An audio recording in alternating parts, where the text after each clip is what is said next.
De Hechos AM, vamos a cerrar una semana muy intensa de información, sobre todo de carácter electoral, y saludamos también a nuestros compañeros en el 104.5 FM Radio Sonora, porque les recordamos a usted que el espacio de la entrevista también se transmite a través de este espacio de Radio Sonora. Buenos días, ¿cómo están?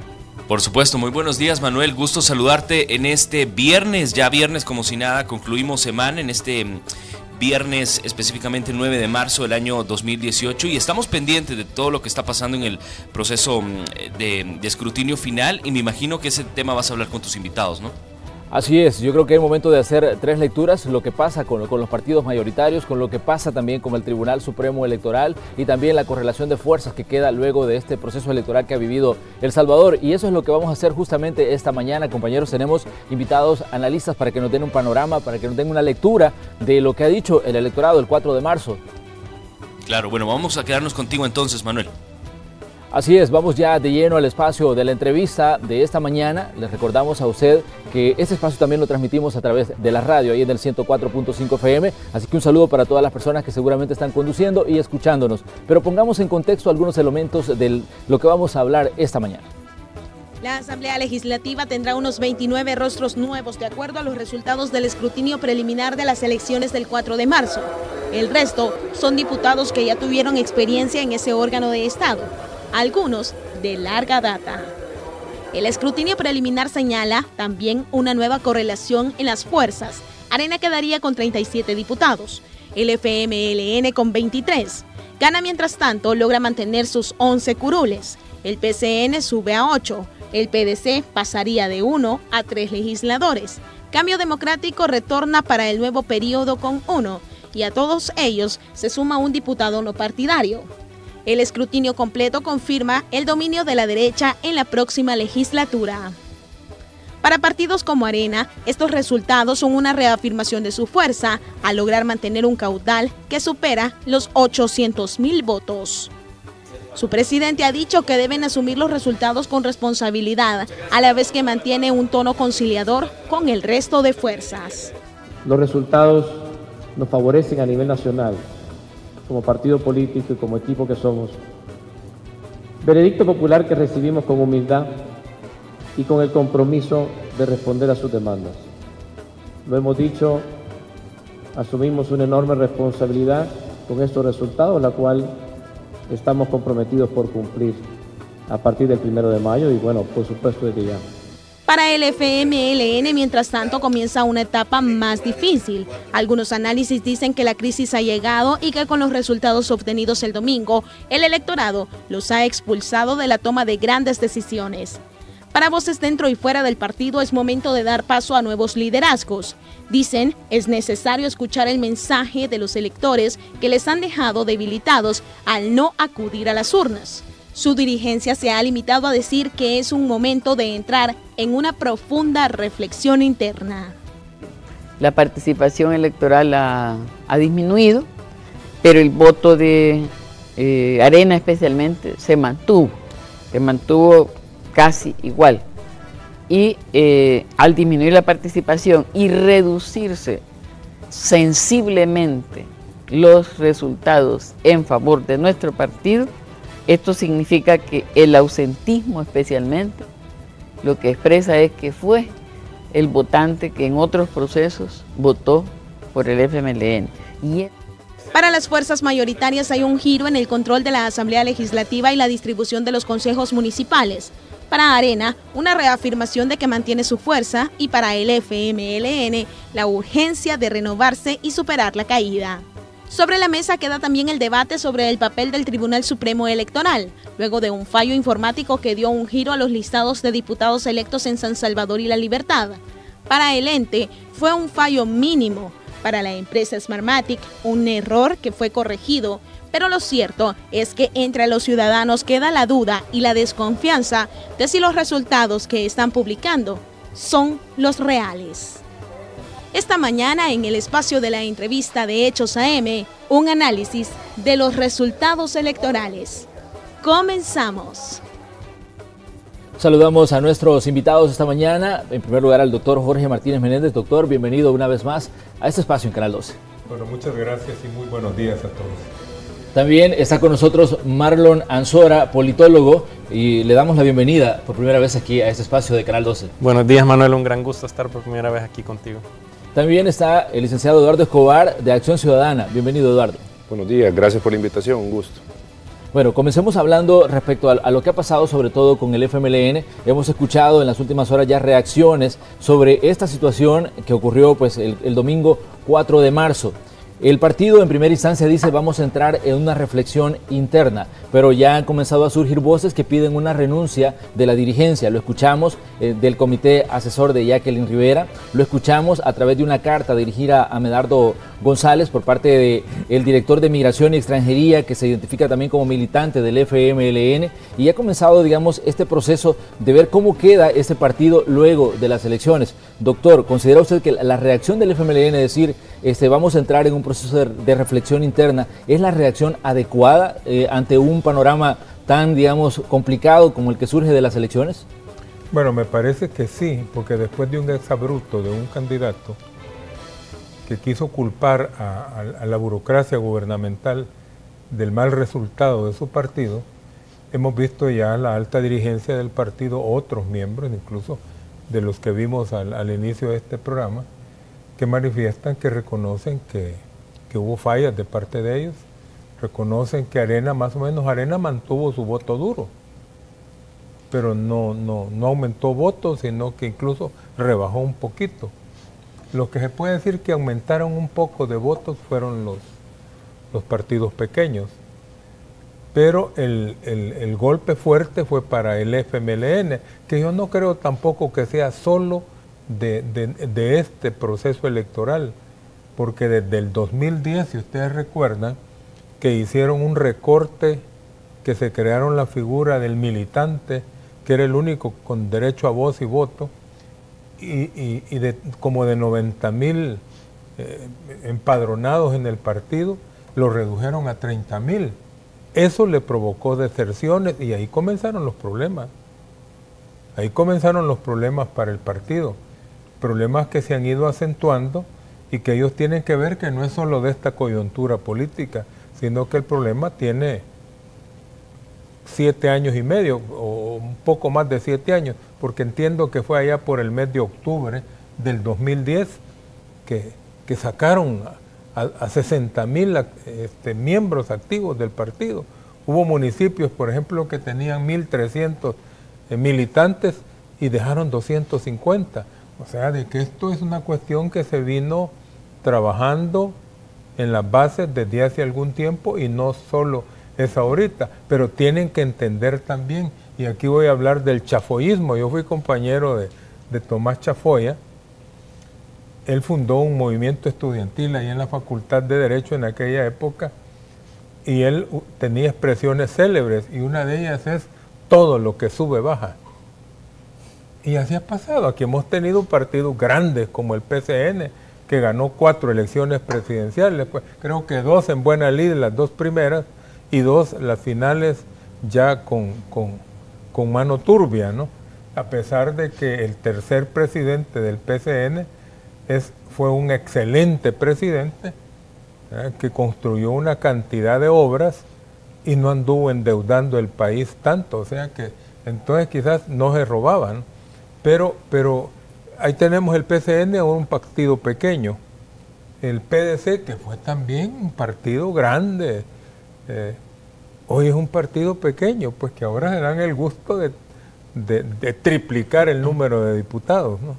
Pero 3. Pero le puede pasar lo mismo al FMLN.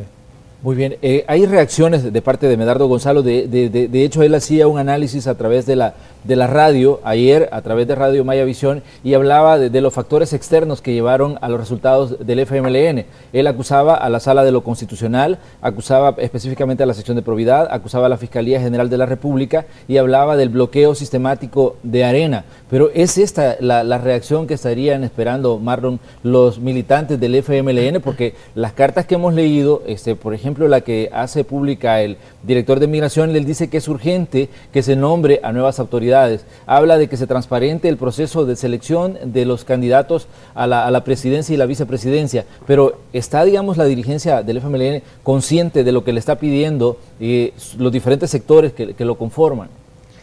Sí, definitivamente no podemos saber qué pasa al interior de las discusiones de la Comisión Política del FMLN, pero sí lo que podemos saber es lo que ellos dicen nada más. Y en ese sentido yo encuentro dos tipos de explicaciones. Una en la que hacen un mea culpa, ¿verdad? La lectura que hace de un comunicado Medardo. Ayer también en la radio reconocía algunas cuestiones como la actuación de la bancada legislativa, los seguros, etcétera, que él creía que eran acciones que no estaban bien y que les habían afectado, pero también, por el otro lado, comienzan a echar culpas a los medios, a la Sala de lo Constitucional, a los empleados públicos que afectan de alguna manera o intentan afectar su gestión. Entonces, creo que faltando un año para las elecciones presidenciales, luego de bajar casi 400,000, un poquito más de 400,000 votantes, el FMLN no está solo para reflexiones. El FMLN necesita RCP. Es decir, ahorita hay que hacer choques eléctricos si quieren competir en 2019, porque lo que ha pasado en este momento es que bajo la votación que han tenido, el FMLN no se mira como competitivo para el año 2019 y ciertamente lo que puede iniciar es todo un proceso de descenso, como pasó, el último partido que pasó ese proceso de descenso es la Democracia Cristiana. Luego de salir en el 89 comienza todo un proceso de declive que le ha llevado a máximo 5 diputados, ¿verdad? Y ya no son y dejan de ser además partidos con opción a la presidencia. Entonces creo que el FMLN, si no toma decisiones audaces, y la audacia significa rapidez, pero también decisiones que se salgan del mapa, probablemente, seguramente, símbolos, ¿verdad? No se trata solo de comunicar en discurso, las personas comunican y muy probablemente parte de la solución para que el FMLN salga de la tormenta en la que está en este momento es que algunos de sus dirigentes den un paso al costado y que renueven la dirección del partido, pero que renueven también de alguna manera algunos ministerios del Ejecutivo. Y que esas renovaciones signifiquen algo de alguna manera. El FMLN tiene todavía liderazgos internos que pueden ser potables, como Miguel Pereira, como Jamie Muñoz, Óscar Ortiz, que definitivamente sabemos que en este momento pues, hay una lucha interna por la presidencial. Creo que eso es importante. Y además tienen otro gran problema, es que desde hace bastante, y ese es otro gran problema, la izquierda solo era una a nivel partidario en este país, pero ahora hay otra opción, a diferencia de la derecha, que tenemos varios partidos de derecha, aunque obviamente con un partido grande como es Arena, pero ahora ha surgido un nuevo movimiento, probablemente un nuevo partido que le está disputando la izquierda al FMLN. Eso no es malo para mí, es bueno que hayan otras opciones de izquierda. Digo, también está Cambio Democrático, pero era muy pequeño, en realidad no significaba ninguna competencia para el FMLN, pero el movimiento Nuevas Ideas definitivamente viene a disputarle el electorado de izquierda al FMLN y eso lo pone en grave riesgo, no solo de perder el 2019, sino de ser francamente una fuerza política en declive o en desaparición. Muy bien, Eduardo Escobar, hay elementos también respecto a las declaraciones que han dado algunos dirigentes. De hecho, yo tuve aquí en el espacio de entrevistas a José Luis Merino y él acusó directamente pues, a los empleados públicos. Decía que dan un mal servicio con el objetivo de dejar mal al gobierno. Benito Lara decía de que el discurso de que el FMLN o en el FMLN están los nuevos ricos había calado hasta cierto punto, decía que llevan pues, a lo que tenemos hoy. Y realmente, digamos, son las reacciones normales de un partido que cae de esta forma en un proceso electoral?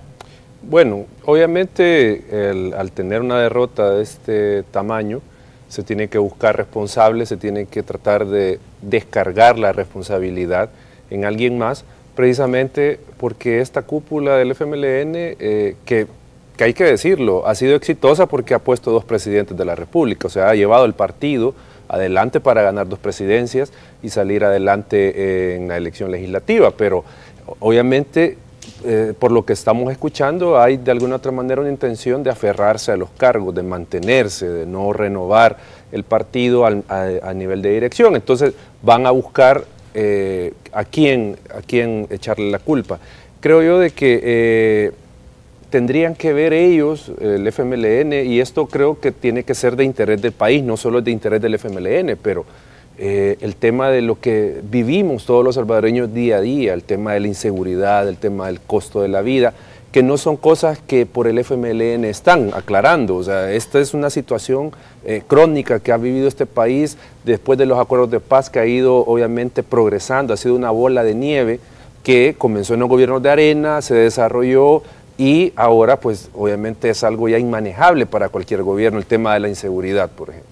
Entonces, el hecho de que a día nos enfrentemos con la muerte, eso obviamente tiene un impacto en la opinión pública, más allá de que si un funcionario, empleados públicos hacen algo para afectar al gobierno, que eso implicaría que los 200,000 o más empleados públicos están en contra del FMLN haciendo este tipo de cosas, o sea, algo que me parece a mí muy absurdo, pero a lo que voy yo es que al final esto, la situación que vivimos y muchas veces las malas decisiones o la falta de decisiones desde el Ejecutivo, obviamente han salpicado la elección legislativa. O sea, el ciudadano no ve en la gestión del presidente, por ejemplo, del FMLN, no ve que le resuelvan los problemas estos que estamos hablando. Entonces, en esa medida, hay un descrédito del partido en general, de la gestión del Ejecutivo, que desde mi punto de vista la población lo quiso hacer patente, no votando por el FMLN, no acudiendo a votar,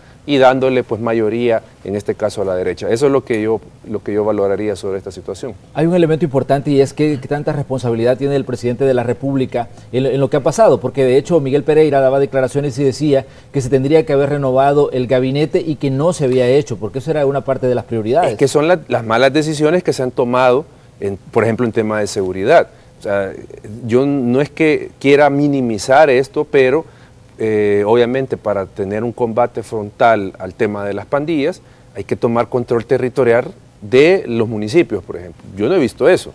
O sea, yo no he visto que la policía haya sido efectiva en este hecho de controlar territorios, por ejemplo. Entonces es una ausencia de política o una mala decisión de política de parte del gobierno sobre ese tema, que la gente lo resiente. O sea, porque al final esta elección de medio término casi, de la gestión del presidente, aunque ya es casi saliendo, pero digo, podría ser equiparada a una forma de evaluar también por cola al presidente de la República.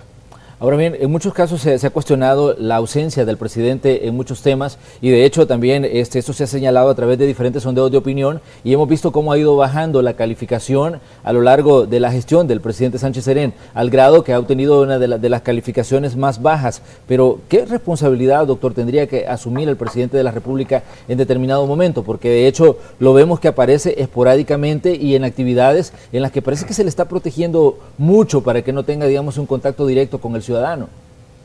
Sí, es más visto el vicepresidente que el presidente. Somos de una cultura presidencialista, la población espera que el presidente sea el líder que conduzca al gobierno a resolver los problemas de la nación, pero aquí los problemas no se resuelven.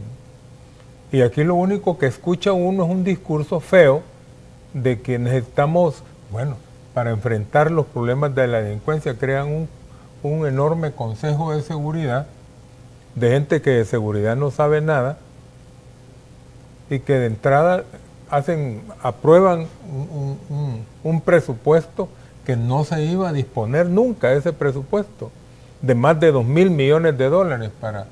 Entonces dicen, bueno, ¿y esto en qué están pensando? Para después justificar, mire, no hemos podido hacer nada porque no hay presupuesto. ¿Y cuál es el discurso? No, fíjese que sobre tal cosa no hemos podido hacer nada porque Arena se opuso a la aprobación de un préstamo, cuando ya estamos a punto de caer en el default, o sea, en el impago. Y si caemos en el impago, entonces sí viene en la crisis nacional, entonces sí va a ser el colapso, porque no habría para pagar a los proveedores del Estado, ni siquiera el sueldo a los empleados públicos. Otra cosa, como no hubo un análisis aquí de la posguerra, si eso de la pérdida de control territorial no obedece única y exclusivamente a que no esté el ejército o la policía. Antes había una coordinación del Ejecutivo con los 262 municipios.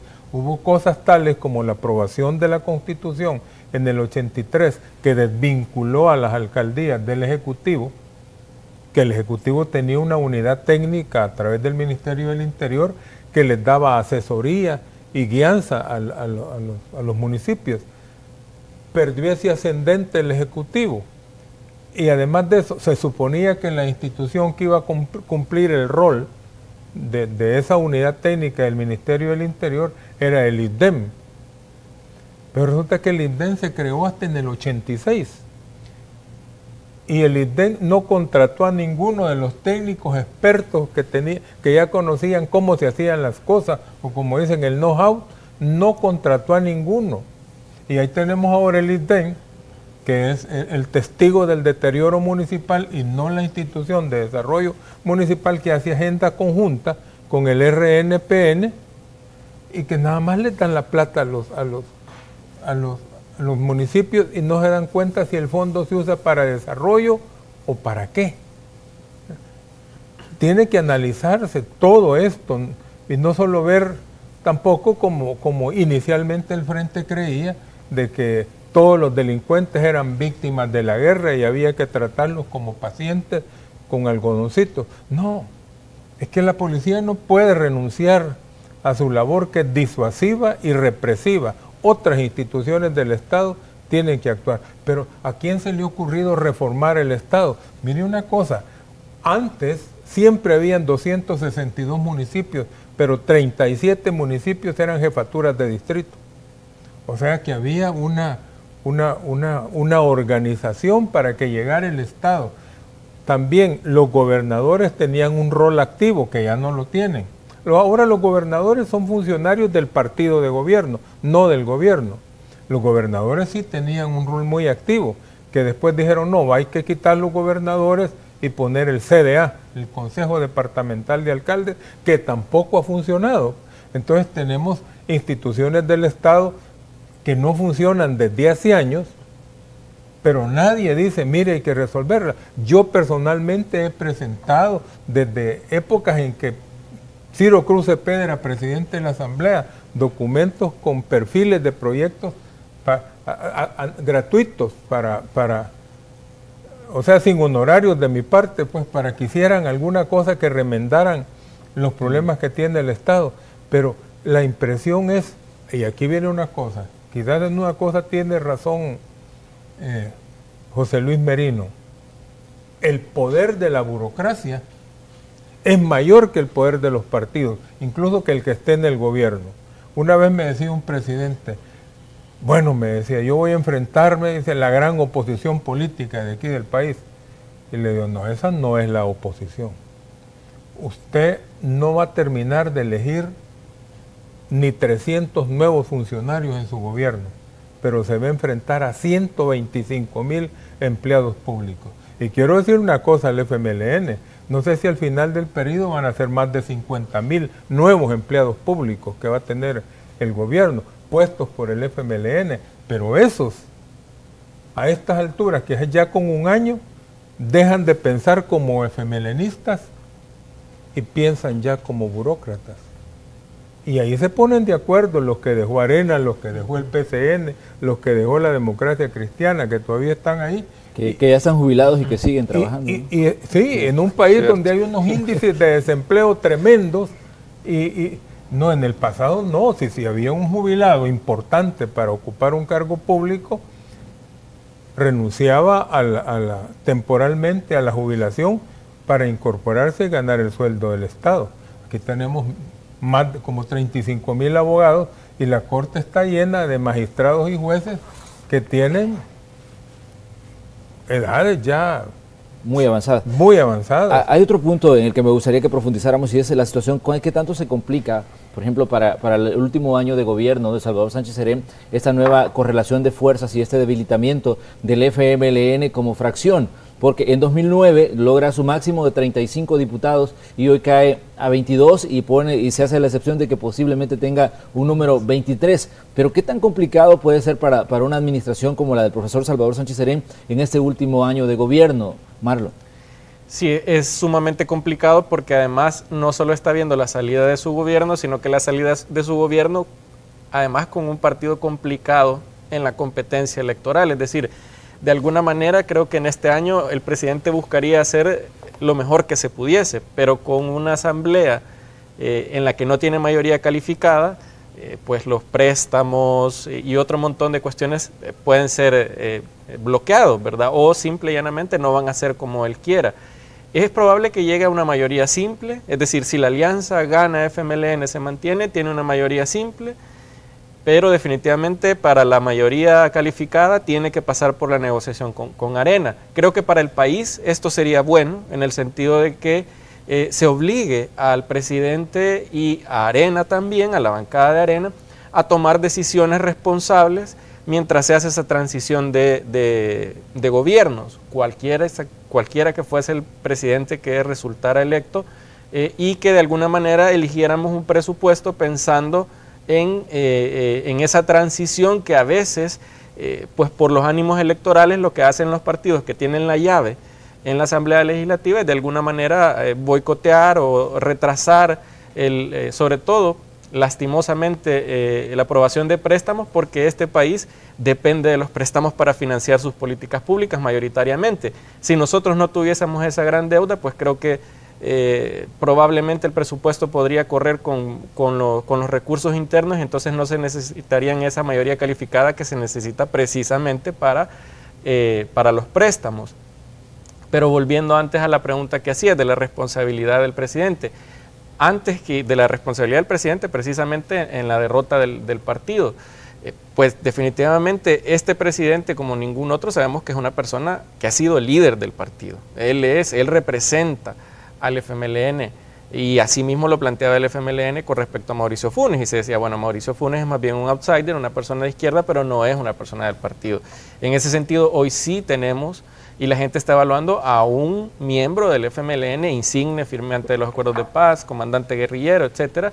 Es decir, no es cualquier, tampoco no es cualquier... Pero ya no tiene a la par a Shafiq Handal. Ya hace bastante que no. Y habría que ver qué diría Shafiq Handal de muchas de las prácticas de funcionarios del FMLN en el gobierno y en la asamblea. Pero a lo que quiero llegar es que con él, más allá de entrar a evaluar las políticas que ha tenido, con él se da un fenómeno interesante.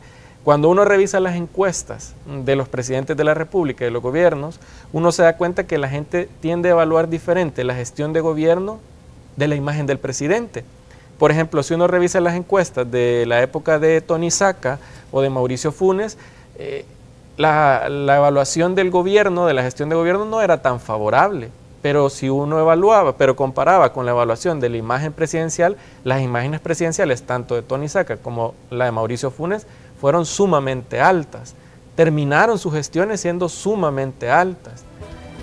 Habría que ver ahora cómo están esas imágenes, pero estoy hablando a la salida de su gobierno, no, pero el presidente Sánchez Serén nunca ha tenido una imagen positiva, nunca ha tenido un caudal tan grande de aceptación, y creo que eso hace todavía más crisis para el FMLN, y por eso es importante que el FMLN ponga nuevos liderazgos que puedan refrescar y de alguna manera dar esperanza al votante de centroizquierda, de izquierda, progresista, etcétera, porque definitivamente con las imágenes del gobierno y con las imágenes del partido que tienen en este momento es sumamente difícil enfrentar este último año. Probablemente lo que van a hacer es seguir desgastándose y todavía llegar más débiles a 2019. Muy bien, tengo que hacer una pequeña pausa comercial, pero les invitamos a que continúen con nosotros esta mañana aquí en el espacio de la entrevista de Hechos AM, un análisis postelectoral. Regresamos.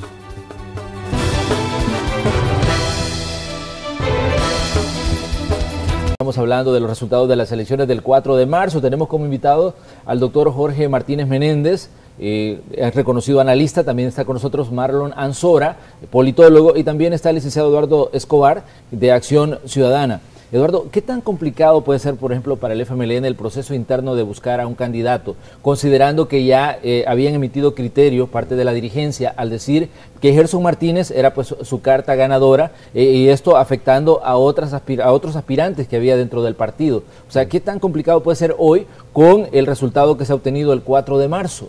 Bueno, antes de contestar eso, Manuel, solo quiero referirme brevemente al tema de cómo se ve el gobierno, ya lo decía Marlon, de cara a este año. Yo solo me recuerdo, solo que en no tan mal estado, la situación en la que quedó el Partido Arena luego de la elección legislativa 2003. Se recuerda que se le hizo hincapié y se le echó la culpa en aquel momento al presidente Flores.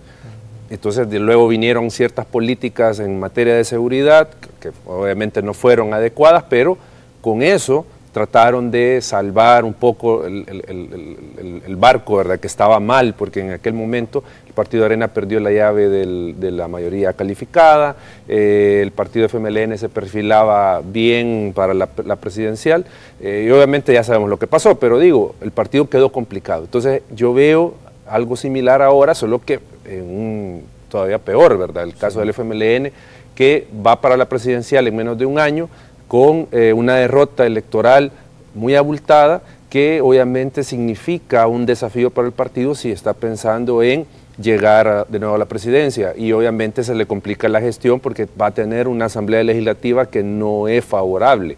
Eso no quiere decir de que no pueda llegar a acuerdos, pero digo, de entrada no tiene mayoría calificada y le va a ser difícil construirla porque tiene que sumar a varios. Pero Eduardo, ¿qué tanto se puede aplicar lo que decía Dagoberto Gutiérrez, que decía que el FMLN prácticamente había sido expulsado de las grandes decisiones? Es que es cierto, o sea, por decir algo, para mayoría calificada, actualmente se requiere el FMLN, o sea, Arena y FMLN hacen mayoría calificada. Arena no lo puede lograr sin el FMLN y el FMLN sin Arena, pero desde el 1 de mayo eso cambia. Ya no se requiere el FMLN para mayoría calificada, y de remate, si la derecha legislativa aprueba algo, lo manda el presidente lo veta, lo pueden superar el veto, o sea, pierde el poder el FMLN en eso. Entonces, ese panorama, si lo trasladamos a la elección interna, o sea, tendría que hacer un cambio en las reglas de la elección interna, porque ya estábamos nosotros observando que había, o que hay, un candidato que la dirigencia está promoviendo y que podemos decir el ungido, que en este caso es Gerson Martínez. Pero con esta derrota, este candidato de esta dirigencia que perdió la elección, tendrían que cambiar desde mi punto de vista, pues, o sea, estamos hablando de lo que debería o creemos que debería de pasar, ¿verdad? Debería haber un cambio de reglas a modo de hacer una competencia más equitativa, una competencia interna más equitativa, para darle espacio a estos sectores del partido que se están pronunciando y que tiene que haber un cambio. O sea, porque también no habría que solo ver la elección presidencial, como la elección interna para elegir candidato presidencial como el espacio para elegir candidatos, sino que también para irle dando espacios a los diferentes actores, diferentes voces que puedan haber dentro del partido, para que tomen un poco de poder dentro del partido buscando estos cambios, porque si el FMLN no cambia de rumbo, pero no una cuestión meramente electoral, o sea, porque recordemos 2003, Arena fue una cosa meramente electoral y la victoria la obtuvieron a partir de infundir miedo con la figura de Chafik Handal, o sea, el miedo fue lo que ganó en 2004. Entonces, no puede hacer eso el FMLN porque estamos hablando del principal partido de izquierda en el país, o sea, una de las grandes fuerzas políticas que no puede quedar irrelevante. O sea, yo no lo daría por muerto, como decía casi Marlon, que estaba allá para... No, yo todavía no. O sea, yo no lo doy por muerto. No, digo que va para abajo. Pero sí, o sea, ahorita está muy delicado, que yo no lo doy por muerto todavía, pero puede el partido tomar medidas y esperemos que así lo haga. Pero un poco, ¿por qué está fuera el FMLN de decisiones estratégicas institucionales? Lo primero, perdió las alcaldías con mayor concentración poblacional. Sí. Eso quiere decir que va a controlar menos territorio, pero también menos población. Va a gobernar sobre menos territorio y menos población, pero es que además viene elección de Corte Suprema de Justicia, de magistrados de Sala de lo Constitucional, y viene elección de fiscal general. Y el FMLN y Arena, PCN, Gana, logran perfectamente los 56 votos necesarios para hacer estas elecciones, es decir, no necesitan al FMLN para elegir a estos funcionarios, a todos los funcionarios que se tengan que elegir de segundo grado, no lo necesitan al FMLN. Entonces, claro, por eso es que se dice que el FMLN por el momento está fuera de las grandes decisiones estratégicas institucionales, ¿verdad? Porque se descorrelacionó completamente. Lo único que puede lograr con Gana es una mayoría simple. Para todo lo demás, quien tiene la ventaja en este momento es Arena PC y PCN, diría yo, que son no llega a la simple, sí, serían 23 y Gana creo que 11, tiene 11. Hacen 30 y pero hay uno que 33, porque está el de San Vicente, 34 de Arena, sí, que es Roberto es cierto, Angulo. no llegan ni a la mayoría. Con el PCN con el podrían PCN, sumar sí. casi. O sea, el gran ganador de alguna manera es nuevamente el PCN y a nivel electoral también, es decir, los que han ganado votos han sido PCN y Gana, y PDC también. El CD con menos votos sacó un diputado esta vez y han perdido casi el 7% de sus votantes. Arena, es decir, Arena ha ganado más, pero tiene menos votantes, lo cual tiene que tomar en cuenta para 2019. Y el FMLN ha bajado casi en un 44% su electorado. Algunos análisis que se estaban haciendo decía que el capital político perdido por Arena alcanza quizás los 60.000 votantes comparado con elecciones anteriores. Y ese es el otro aspecto que me gustaría que analizáramos. Doctor, se decía en primera instancia que Arena no debe atragantarse con los resultados que ha obtenido y que al contrario tiene que también hacer una revisión respecto al comportamiento de ellos como partido en un proceso como el del domingo. Sí, digamos el mensaje de la población, que hay que felicitar al pueblo votante porque fue un voto inteligente, ¿no? Dentro de un régimen de partidos que ya debería ser cambiado, porque estamos aquí hablando de que cuánto es el Frente, cuánto es Arena, pero realmente este tipo de democracia nuestro, que no llega a democracia, sino que es partidocracia, es una partidocracia que no hace política, sino que hace elecciones y no resuelve los problemas, sino que se acostumbra a echarle la culpa al otro.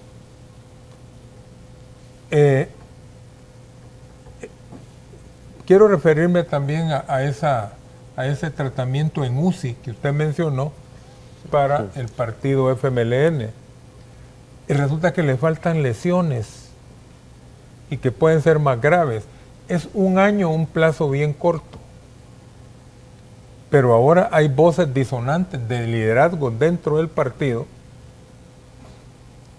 que quieren llevar una lucha interna. Y voces que se atreven a hablar, hoy que ya tenemos un resultado de las elecciones del 4 de marzo. Eso quiere decir que esa gente ha estado frenada por una cúpula de poder que no solo ha ignorado a la ciudadanía, pues porque es que cuando un gobierno se establece, el gobierno es de todo el país, no de los del partido.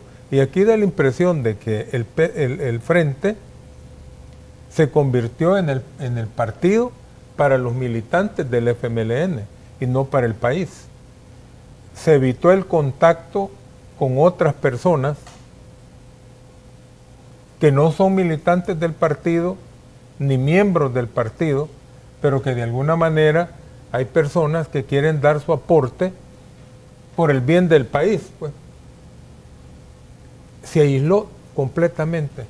Todos los funcionarios, yo me acuerdo, yo mandaba cartas a ministros de gobiernos anteriores y aún por cortesía uno recibía una respuesta. Yo mandé cartas para estos dos gobiernos, ningún ministro contestó, excepto el ministro de Economía actual, Tarsis Salomón López, y Erlinda Handal, la viceministra de Educación. Sí, que la conozco personalmente, hija de un amigo mío, que era Shafiq, que ni siquiera me contestó ella, sino que una secretaria me habló para decirme que estaba recibido pero no hay contacto con la población, cero contactos. Muy bien, pero me gustaría que analizáramos la situación también de Arena. Marlon, ¿cuál es la lectura que tiene que hacer este partido considerando, digamos, lo bien que le fue en las elecciones a pesar de que ha perdido cierto porcentaje de su capital político? Sí, antes quisiera hacer una corrección. Dijimos que Gana y FMLN hacían mayoría simple. Ciertamente no.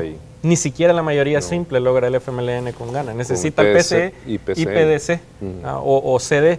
Es decir, está todavía más complicado porque eso quiere decir que ni las leyes más básicas puede aprobar el FMLN. O sea, ni siquiera tiene capacidad de que las leyes que quiera proponer el Ejecutivo sean pasadas.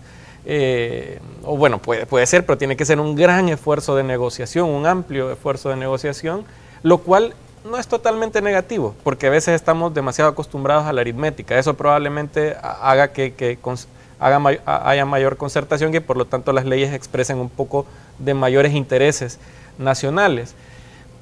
Con respecto a Arena, creo que la lectura es, sí, han tenido una victoria que se debe principalmente porque el otro equipo jugó muy mal.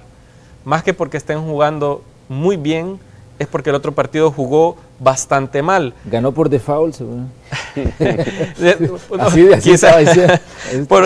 no podríamos decir por default porque jugó, ¿verdad? No, se presentó a la cancha, ¿verdad? Pero sí jugó bastante mal y eso es lo que ha hecho que gane. Jugaron bolos. Y creo que lo que debe tomar en cuenta también es que su votación ha bajado y que muy probablemente no sea el FMLN el principal contendiente de Arena en el año, yo creo que esto ya lo tienen ellos bastante seguro, en el 2019. Pero hay otra cuestión importante que refleja esta elección y que quisiera ir más allá del voto hacia los partidos y lo quiero precisamente para analizarlo respecto a Arena. Es que hubo una expresión cada vez más alta entre votos nulos, abstenciones y un montón de gente también que dejó de ir a votar. Vemos una curva en descenso de gente votando, que hacen que muy probablemente esta elección, pero la de 2019, ya no se trate de izquierda y derecha, sino precisamente de partidos tradicionales contra fuerzas nuevas, es decir, de una parte de la población que ya está cansada de todos los partidos y que hace una lectura bastante fácil y dice, todos son iguales. Llegó este gobierno, este partido que dijo que iba a hacer el cambio y se parece bastante a los anteriores y se parece bastante en las cosas que no necesariamente son buenas. Entonces hay una parte de la población cada vez mayor o del electorado que está cansado, entonces probablemente se va a movilizar por fuerzas que impliquen cosas nuevas o que impliquen ruptura con lo anterior. Entonces creo que la próxima elección, el 2019, más que de izquierda y derecha, más que Arena y FMLN, se va a tratar precisamente de fuerzas que impliquen ruptura con el sistema de partidos como ha sido contra los partidos tradicionales. Creo que ahí se va a posicionar y creo que Arena va a ser el principal representante sin duda en el año 2019 de los partidos tradicionales, porque Arena de alguna manera es eso. Lo que Arena está presentando a la población ya casi tiene definido, creo, un candidato, todos creemos que va a ser uno, pero bueno, tiene 3 candidatos que no implican mayor novedad, ¿verdad? Es básicamente la esencia de Arena, no quiero decir que sea malo, pero es la esencia de Arena, no hay cambio ahí, son hombres, son empresarios y son conservadores, es decir, lo que uno esperaría de un partido como Arena, no hay ahí mayor novedad. Entonces, nuevamente Arena se posiciona como la fuerza más grande de los partidos tradicionales contra probablemente fuerzas emergentes. Muy bien, licenciado Escobar, termino con su comentario respecto a la lectura que estamos haciendo de Arena, que tiene pues una fuerza importante a nivel de control de la Asamblea Legislativa y también está viviendo un proceso interno ya con miras en las presidenciales. Bueno, el partido de Arena tiene ante sí un gran desafío y un gran reto. En primer lugar, ningún partido luego de salir de la presidencia ha regresado a gobernar. Sabemos PRUT, PCN, PDC, Arena, ahora el FMLN, que probablemente pueda dejar el Ejecutivo, nadie ha regresado. El tema es que si Arena regresa, se va a enfrentar a un nuevo escenario. ¿A qué me refiero? Por ejemplo, hay un mayor control ciudadano, hay leyes de acceso a la información, o sea, hay otro panorama de cuando dejó el Ejecutivo. Entonces, en esa medida, creo yo que el desafío también de Arena es ser prudente en cómo ejerce el poder. ¿Y a qué me refiero? Tenemos un antecedente muy reciente de la forma de hacer política del partido, que era una forma autoritaria, excluyente, tenían el control de la institucionalidad y ya vemos en los actos de corrupción y todo lo que ha pasado recientemente que eso viene de estos gobiernos. Entonces, ahora se van a enfrentar a este escenario donde tienen poder legislativo suficiente, donde probablemente puedan tener la presidencia, entonces tienen que ser muy institucionales y muy prudentes en cómo van a proceder, porque está la tentación autoritaria de caer en las costumbres y en las mañas, en las prácticas del pasado, que ellos mismos desarrollaron. Entonces digo, para el partido está esto,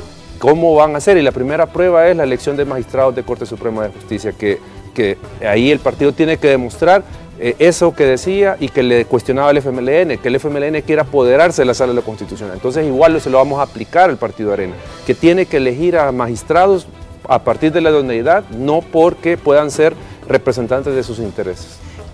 Pero otra cosa con Arena a nivel de propuesta económica no ha evolucionado. Es decir, Arena viene a ofrecernos lo mismo en materia económica que hizo durante 20 años y que hizo que una buena parte de esta población se tuviese que ir para Estados Unidos como única forma para poder emplearse y para que sus familias salieran de la pobreza. Es decir, han pasado 10 años casi en la oposición y yo no veo una evolución ideológica a nivel de las políticas públicas que van a implementar ni en materia de economía ni en materia de seguridad pública. Y yo creo que esto es fundamental, pues es decir, no podés pasar 20 años en el gobierno, luego irte 10 años en la oposición y venir con la misma receta de siempre. Muy bien, bueno, se nos quedan algunos elementos en el tintero. Vamos a dejar abierta la invitación para, en este caso, para nuestros analistas, para que nos puedan acompañar en una nueva oportunidad y que sigamos analizando, porque obviamente este tema no está cerrado. Los análisis van a continuar de los resultados de las elecciones del 4 de marzo. Yo les quiero agradecer que hayan venido a cerrar esta semana, una semana muy intensa en cuanto a información electoral. Gracias, doctor Jorge Martínez Menéndez, por acompañarnos. Bueno, muchas gracias, y quizás como corolario nada más decir de que aquí lo que hemos visto es que la partidocracia ha fracasado y el desafío es que pueden venir nuevas fuerzas que reemplacen a todos los actuales a corto plazo. Muy bien. Marlon, gracias por estar con nosotros esta mañana. Un gran gusto haber compartido con ustedes, que pasen feliz viernes. Gracias, licenciado Eduardo Escobar. No, gracias por la invitación, un gusto. Cerramos nosotros el espacio de la entrevista de Hechos AM. Nuevamente le agradecemos también a la audiencia de Radio Sonora por habernos acompañado. Compañeros, esto ha sido este análisis postelectoral. Decíamos que se nos quedan muchos temas en el tintero, pero obviamente los análisis van a continuar sobre estos temas. Definitivamente, Manuel, interesante entrevista. Queremos desearte feliz viernes y que tengas un buen descanso este fin de semana. Y además contarte, Manuel, y a toda la audiencia de Canal 12, a tus invitados también, quienes van a estar con nosotros hoy en la entrevista. Sabemos que ayer fue el Día Internacional de la Mujer, un buen día para reflexionar sobre el papel de la mujer en la sociedad y la reivindicación de nuestros derechos. Así que hoy vamos en nuestra sección personajes a conocer a 3 mujeres que se desempeñan en los cuerpos de socorro en nuestro país. Conoceremos un poco de ellas y hablaremos sobre esto y más. Así que los invitamos, Manuel. Y es seguro que Manuel se está preguntando por qué está decorado así. Es. Exactamente, justamente. Bueno, están celebrando que viernes o qué. No, estamos celebrando el cumpleaños adelantado porque creíamos que era este fin de semana, pero es el otro de Alexa Guzmán. Nos equivocamos, y es la otra semana el cumpleaños. Sí, nos adelantamos una semana más. Bueno, no hay nada que perder, celebrar. Doble fiesta. Sí. Así es. Así que ahí te venís, aquí va a haber pastel. Buen día, Manuel. Cuídate, Manuel. Compañeros, que tengan buen día. Gracias también a la audiencia de Radio Sonora por haber estado con nosotros esta mañana de viernes. Nosotros cerramos así este espacio de opinión y nos vamos a la sala de Noticiero Hechos.